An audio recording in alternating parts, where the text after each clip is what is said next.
of your seat until the very end, and that is when Denver held on to win this one over the T-Wolves 112-109. Boy, along with Steve Smith, I'm Kelly Kroll. And the T-Wolves were this close to avoiding elimination once again. Another gritty performance by that group. But Denver is advancing to the second round now for the fourth time in the last 5 seasons. What did you feel like was the difference in this one, especially down the stretch? I think execution, and obviously you look at Joker and you look at Jamal Murray. Both those guys understandably know how to finish games. And I think the Minnesota Timberwolves, you said it, they fought, they gave everything, but it came down to guys making big plays down the end, and the Joker makes some huge one with passes, also rebounds, and also putting up a big-time offensive rebound and a bucket. To say so. His 8th career playoff triple-double, second one this season, 28 points, 17 boards, 12 assists for the Joker. Just watch him. He knows how to feel when the double team is coming. He also looks you off and makes unbelievable passes. Not for a center, for anybody to play the game. It's just a great feel. He understands how to play, and then as you play off of him, he can shoot the three. He can post up. He can drive it. He's just a big YMCA. That's what I call him. Big YMCA. Could you imagine, though, really, if he just showed up to the Y one day? He plays the same way. It wouldn't hurt to have the, Robin to the Batman there that Murray was tonight, though. Boy, 19 of his 35 came in the second half. He was impressive. He is. I mean, he's the one player that you can watch that, yes, he plays so well off Jokic. He can get his own shot, but also they have such a chemistry. When they pass the ball to each other, they know how to play. This is a beautiful pass. He's out to play, but he knows that's the Joker, so he gets right back into play. Jokic looks off everybody, gives Jamal Murray an easy 2. Next play down here, this is the patented baseline fadeaway from Jamal Murray against smaller guards, and he makes that one look easy. Then the last one, this is just guys knowing how to make big plays. As you can see, probing, Austin Rivers goes to dig down. Well, the next guy has to hurry up and rotate to Jamal Murray early. He didn't. And then this is a play where we got a chance to see a lot of bubble Jamal Murray. This is just one-on-one, me versus you. Okay, hard dribble, step back, cash. And I give the bench a little bit of conversation before I leave.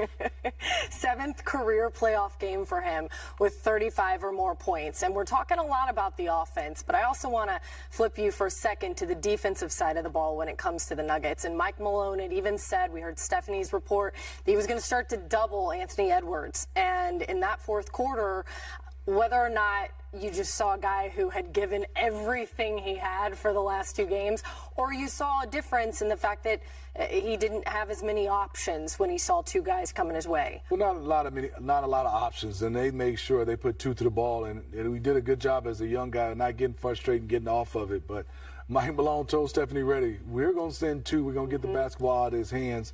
Timberwolves did a decent job of making sure they stayed in the game, but they needed Anthony Edwards, who can make plays. Karl Anthony Towns played well, but I guess Michael Malone was saying, hey, he's not going to beat us, and that's a great strategy. I'm going to make sure somebody else and make him work extremely hard, and they did that. Still a close game, but I thought that was the right strategy from Coach Malone. Yeah, 29 points for Anthony Edwards, who'd had 30 in his last 3. He's one off, don't get me wrong. But just in general, where do you make what they were able to do tonight and now going to the postseason, or I should say the offseason, thinking about who they are as a group?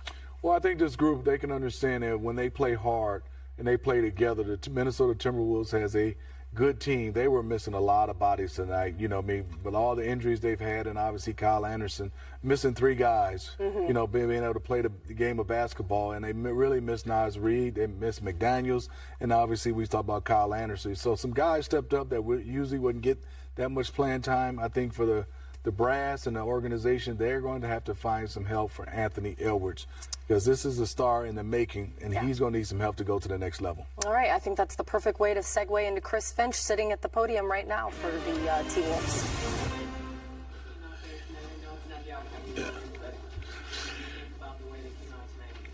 Well, first of all, all credit to Denver. That's a really, really good team. They are super in sync with each other and made all the big plays and all the small plays, and so all credit to them. Yeah, no, we started with the right intent and mindset, purpose. I really liked, obviously, we're really moving the ball, getting a lot of good looks. Ant was aggressive. We did exactly everything we talked about. Had a bit of some turnovers, I think, in the second, and, kind of got loose in transition on us. Tightened up the game. And then, we down the stretch, obviously, you just saw it. It was a back and forth affair. We responded well, but they just, kicked our ass on the offensive glass. That was kind of the story of the game, and they got a couple big ones right in the guts when it mattered, that was kind of it. So.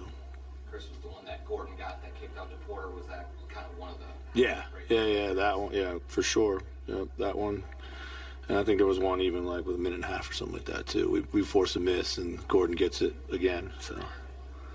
Rudy had a productive game, but do you need just him to make one or two more plays there in those moments? Yeah, sure. We got to come up with the rebound there, but it's not just him. We got to get bodies on the other, kind of running in free from the perimeter, and it's a little bit of a we haven't been great on the glass all year, and it shows up when it matters most sometimes. So. What's it going to take, you think? Because last year, obviously, the playoffs, the glass is such a big story there. What do you think it's going to take for this team to really become good on that end? Yeah, it's going to take a lot better habits from our perimeter players boxing out, to be quite honest with you.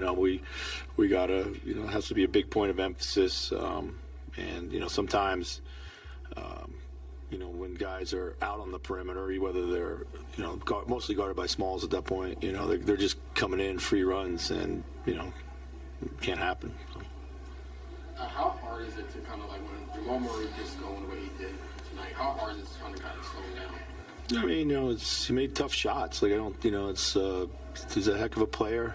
He's made a lot of tough shots. I thought Nikhil guarded him extremely well throughout the entire series. Everything that he got was, for the most part, pretty difficult and challenged, and you just got to live with that. You can't lose your mind. I think I can only remember a couple easy ones that he got, like start of the fourth quarter. He got an easy one against our zone. Got one kind of drive and finish. But yeah, no, he's a hell of a player. He's a tough shot maker, and some of the keys to beating these guys and being able to take him out of the game. And he scored really well, but he had to work for him. We would have liked to keep his number down a bit, but all credit to Nikhil and Austin. I thought they did a really good job. He's a hard guard. He gets about 9 screens of possession. Any number of those are probably illegal, and you got to keep battling through. So. Is that second half kind of a blueprint for Carl moving forward in his career, how he can attack and should attack that? I think so. I mean, we found in this series, you would think, he could go down there and, be a little more effective in the post, but they were just, with the way they were guarding him, and then Jokic was sitting on his lap or just doubling him all the time. We just put him in space and he attacked closeouts, and I thought he did a really good job of playing simple and strong on his drives, playing through the contact and finishing really well. So it was good to see, for sure. How about him defensively? Yeah. I thought, for the last couple games, for sure, I thought he really played well on Jokic. The one thing I could have done, and I think it kind of kicked myself. We had a feeling they were going to post Jokic out of that timeout. We were thinking about switching the matchup to put Rudy on him, and Cat ended up fouling him. But Cat had guarded him so well, I just wanted to, keep him in that rhythm of guarding him there. But looking back, I could have switched that matchup maybe. But nonetheless, he really battled him. I thought it was actually a key for, the turning around a bit of the momentum in the last couple games.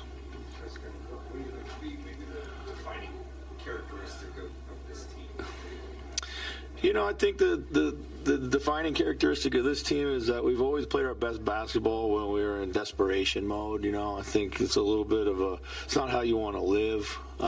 Again, I think it's a bit of it's all credit to us. Like we've had many points during the season to let go of the rope or give up on the moment, but we never ever did. So I love that about our guys. They kept competing. But a more mature team, doesn't find themselves in those situations as much, and that's part of our growth. We've got to continue to do that.